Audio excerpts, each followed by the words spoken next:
Pemirsa, dunia penerbangan di tanah air kembali berduka. Kali ini pesawat Sukhoi Superjet 100 milik perusahaan Rusia yang tengah melakukan demo flight jatuh di kawasan Gunung Salak, Boy. Ya, Badan SAR Nasional telah berhasil menemukan lokasi reruntuhan pesawat di ketinggian sekitar 5.100 kaki Gunung Salak. Sejauh mana dampaknya terhadap bisnis penerbangan di tanah air? Sebelum membahas lebih dalam, kita simak dulu liputan yang berikut ini. Sukhoi Superjet 100 pesawat komersial terbaru buatan Rusia didukung mesin SAM-146 turbofan baru dikembangkan oleh Powerjet. Ini merupakan satu-satunya jenis pesawat komersil yang dibuat oleh Sukhoi. Pesawat ini dibagi menjadi dua jenis, yakni kapasitas 70 orang dan 98 orang dengan jarak tempuh 4.620 km untuk versi Superjet 100 95 LR. Pesawat jarak tempuh kelas menengah ini merupakan rival dari produsen pesawat terbang sejenis seperti Embraer produsen pesawat asal Brazil dan Bombardier Kanada. Harga Sukhoi Superjet 100 ini sebesar 30 juta dolar Amerika atau jauh lebih murah dibandingkan pesaingnya Embraer E-Jet Family yakni 47 juta dolar Amerika dan Bombardier seri CJ700 sebesar 37 juta dolar Amerika. Indonesia negara keempat roadshow Asia pesawat Sukhoi yang meliputi 6 negara seperti Myanmar, Pakistan, dan Kazakhstan. Setelah Jakarta akan bertolak ke Laos dan Vietnam. Sebelum raih, pesawat ini pun sudah terbang selama 2,5 jam di langit Jakarta.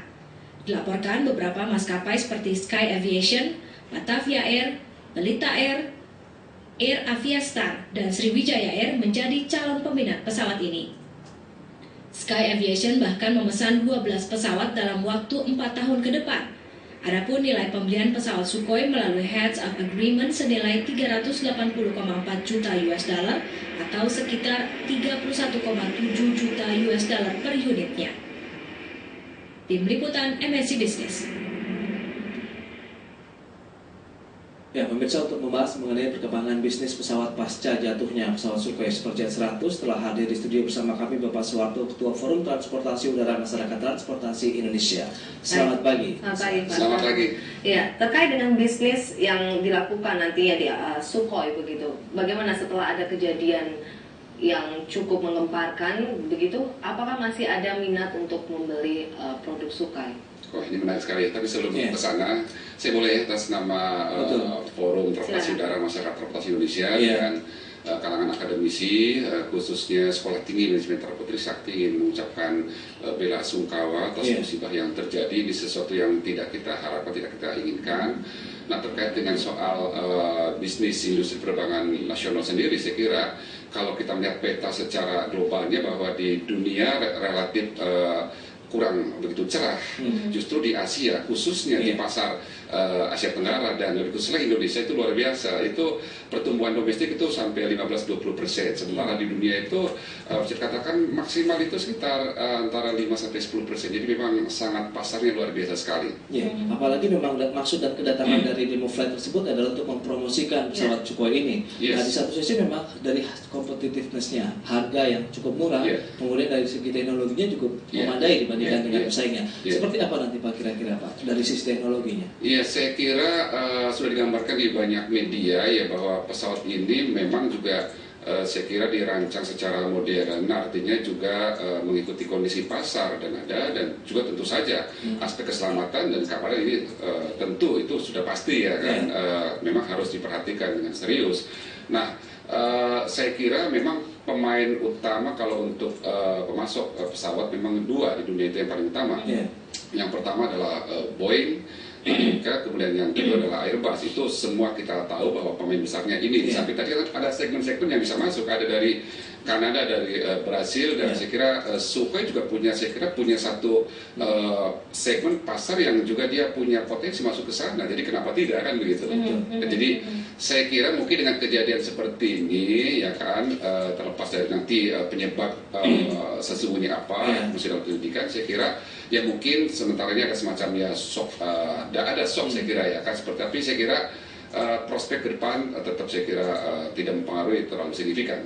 Ya, kalau tadi Anda mengatakan bahwa perkembangan bisnis di Indonesia ataupun sekitar Asia begitu ya, ini cukup bisa dikatakan banyak peluang daripada di negara lain begitu.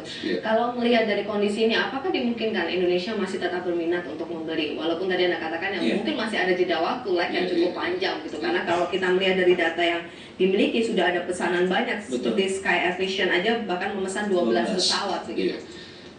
Saya kira pebisnis akan melihat jauh lebih jeli ya kan. Saya kira tetap akan ada minat ke depan akan tetap ada, dan saya kira mungkin juga cukup tinggi karena kita tahu juga sekarang ini kan berkembang sangat luar biasa low cost carrier, dan itu memang harus di backup dengan tentu dari sisi opsi-opsi pembelian armada tentu harus menyesuaikan dengan katakanlah dengan konsep low cost carrier dan satu tipe pesawat, dan saya kira di Indonesia sangat cocok dengan rute-rute yang relatif 1 jam 2 jam, paling jauh kita katakanlah 3 jam ke Manado, lalu paling jauh lagi katakanlah ke Papua sekitar 5-6 jam. Jadi untuk rute-rute di pasar domestik Indonesia saya kira tipe-tipe pesawat seperti ini memiliki satu kelas yang memang sangat cocok sekali gitu. Ini kan sekitar 75-100 seat kan? Jadi saya kira pasarnya sangat cocok, dan tadi